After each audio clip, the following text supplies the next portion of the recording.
Hari apa lagi yang paling penting bagi manusia kecuali hari terakhirnya? Tidaklah minuman ditawarkan kepadanya kecuali ia menangis karenanya.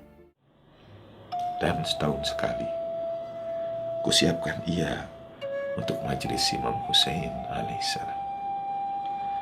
Tolong Syekh, jangan kau ambil kesempatanku ini. Bismillahirrahmanirrahim. Alhamdulillahi rabbil alamin. Alhamdulillahi ala kulli hal. Ma sya'allahu kana wa ma lam yasha' lam yakun. Wala hawla wala quwwata illa billahil aliyyil azim. Assalamu alayka ayyuhan nabiyyu wa rahmatullahi wa barakatuh. Assalamu alayna wa ala ibadillahi salihin. Assalamualaikum warahmatullahi wabarakatuh. Asyhadu an la ilaha illallah wahdahu la syarikalah wa asyhadu anna sayyidana wa maulana Muhammadan abduhu wa rasuluh la nabiyya ba'dah. Allahumma salli wa sallim wa barik ala sayyidina Muhammad wa ali sayyidina Muhammad wa ajil farajahum warzuqna fid dunya ziyaratahum wa fil akhirati syafa'atahum. A'udzubillahi minasyaitonir rajim. Bismillahirrahmanirrahim. Kam min fi'atin qalilatin ghalabat fi'atan katsiratan biidznillah. Saudara-saudara sekalian, hari ini, malam ini, hari keempat di bulan Muharram. Apa yang terjadi dengan perjalanan kafilah suci keluarga Rasulullah sallallahu alaihi wasallam? Bersama kekasih hari ini kita ingin menghadirkan saat demi saat, hari demi hari yang dilalui oleh kafilah suci keluarga Rasulullah sallallahu alaihi wasallam. Setelah pada hari yang pertama mereka bertemu untuk pertama kalinya dengan pasukan musuh yang dipimpin oleh Al-Hur ibnu Ziyad Ar-Riyahi. Lalu hari kedua mereka sampai di tanah Karbala, di tanah Nainawa, dan Sayyidus Syuhada Sayyidina Husain ibn Ali ibn Abi Talib radhiyallahu anhu wa alaihi salam kemudian meminta agar pasukannya, sahabat-sahabatnya, keluarga bersamanya untuk turun dari kuda dan mendirikan tenda. Di sini tempat tenda-tenda akan didirikan. Di sini darah kita akan tertumpahkan. Lalu pada hari yang ketiga, atas perintah Gubernur Ibnu Ziyad yang menerima perintah dari Yazid bin Muawiyah waktu itu sebagai penguasa di Damaskus, Umar bin Sa'ad dan 4.000 pasukannya sampai ke tanah Karbala. Maka pada hari keempat ini ada sekitar 5.000 pasukan bersenjata berada di padang Karbala. 4.000 pasukan yang dipimpin oleh Umar bin Sa'ad dan 1.000 pasukan yang telah lebih dahulu menghadang perjalanan Imam Hussein alaihissalam dipimpin oleh Al-Hur ibnu Ziyad Ar-Riyahi. 5.000 pasukan bersenjata itu berhadapan dengan kurang lebih 100-an orang dari kafilah keluarga Rasulullah sallallahu alaihi wasallam. Umar bin Sa'ad mengirimkan utusan untuk menyampaikan maksudnya kepada Imam Hussein alaihissalam, dan utusan itu kembali tanpa beroleh apa-apa karena ia tidak hendak melepaskan senjatanya. Meskipun ia datang ke tempat keluarga Rasulullah dengan membawa senjata, ia aman pulang tanpa diganggu sedikit pun, tanpa dianiaya sedikit pun. Lalu apa yang terjadi pada hari keempat? Pada hari keempat hari ini, Umar bin Sa'ad menulis surat memberikan laporan kepada Gubernur Ibnu Ziyad, menyampaikan bahwa utusan yang dikirimkan oleh Umar bin Sa'ad kembali dengan tangan hampa, tidak beroleh hasil apa-apa. Dan Ibnu Ziyad sudah mengetahuinya. Ibnu Ziyad berkata, aku memang sudah menduga akan terjadi seperti ini. Maka pada hari keempat ini, Gubernur Kufah waktu itu, Ubaidillah ibn Ziyad, mengumpulkan penduduk Kufah, masyarakat di sekitar Kufah, orang-orang yang berada di bawah kekuasaannya, dan memerintahkan mereka untuk bergabung bersama pasukan yang kemudian akan dikirim ke Padang Karbala. Jadi hari ini adalah hari pengumpulan pasukan Ibnu Ziyad. Dalam catatannya disebutkan bahwa pada hari ini Ibnu Ziyad mengumpulkan penduduk-penduduk Kufah dan orang-orang yang berada bersamanya untuk bergabung dengannya. Kurang lebih jumlahnya itu sekitar, Ibnu Ziyad membaginya ke dalam 4 kelompok, dan total keseluruhan menurut beberapa catatan sejarah jumlah pasukan yang dihadapkan untuk memerangi kurang lebih 100 orang dari keluarga Rasulullah SAW ini jumlahnya sekitar 13.000 orang.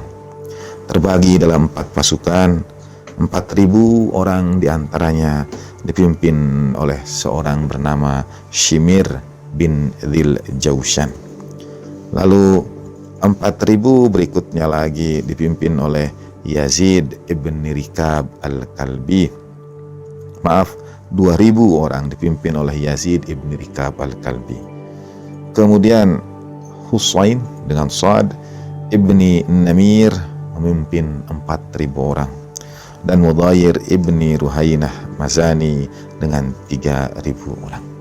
Semuanya bergabung dengan pasukan Umar ibn Sa'ad hari ini.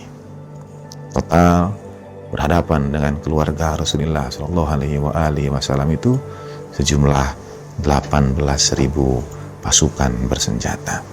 Apa yang ditakutkan oleh 18.000 pasukan bersenjata itu? Sedang di hadapan mereka hanya segelintir kecil secara jumlah pasukan keluarga Rasulullah SAW.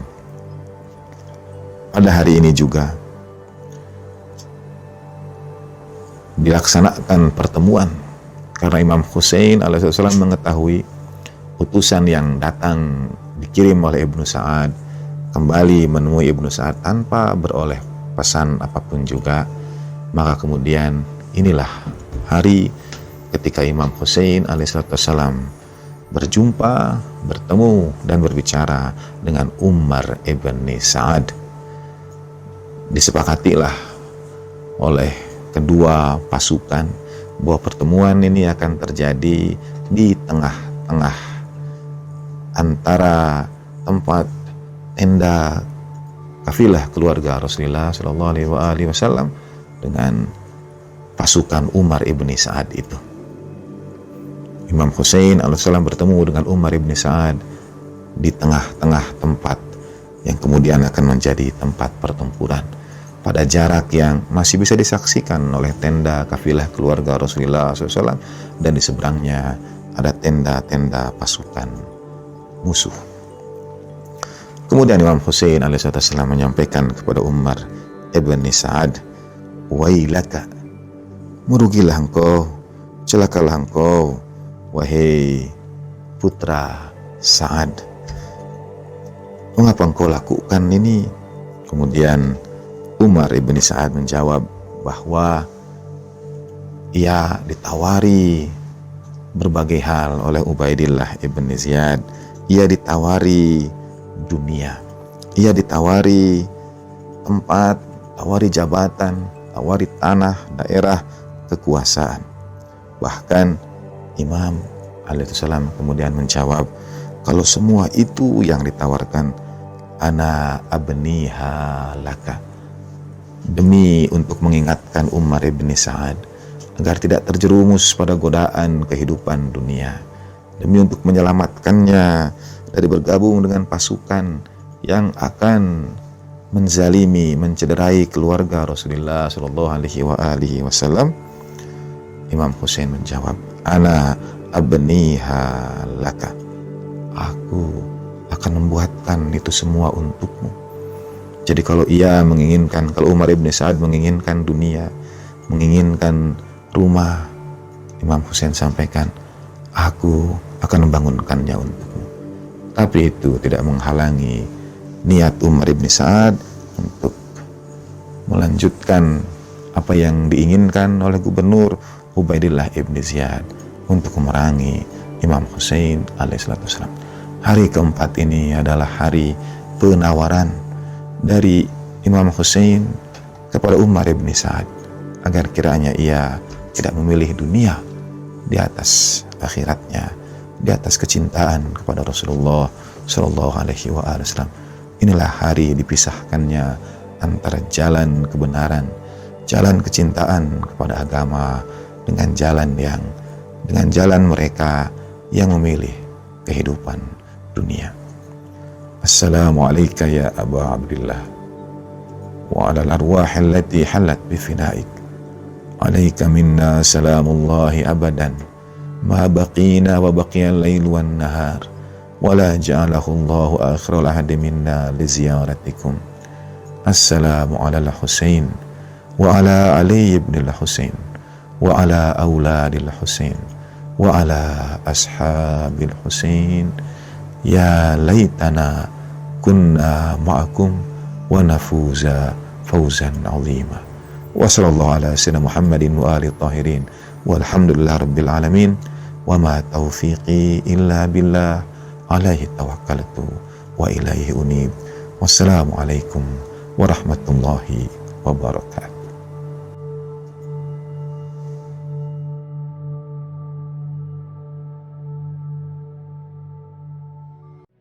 Sahabat, kenanglah derita berat yang kini menyesakan ruang batinmu, meremuk reda, hancurkan mimpi, meniti asa yang tak pasti. Keluh terdengar rintihan semakin menjadi, seolah diri berat diuji. Menelan kelak, keluh tak berperi, lupa akan nikmat ilahi. Kenanglah Al-Husain, derita sebagai tanda cinta. Ya Husain, ya Husain,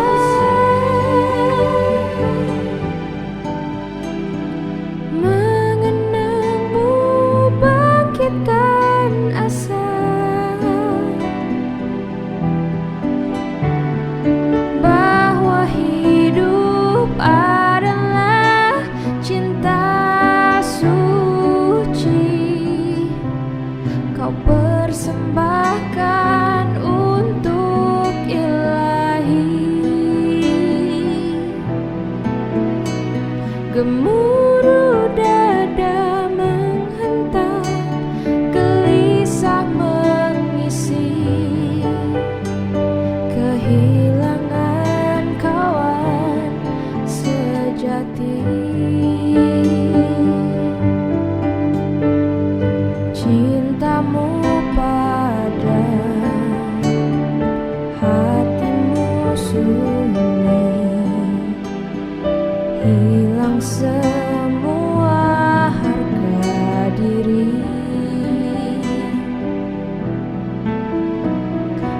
abad masih batinmu merantai sepi. Setelah Al-Husain kau tangisi, wajahmu muram merenung diri. Adakah cinta yang kau beri? Kenanglah Al-Husain, derita sebagai tanda cinta. Bahwa hidup adalah cinta suci, kau persembahkan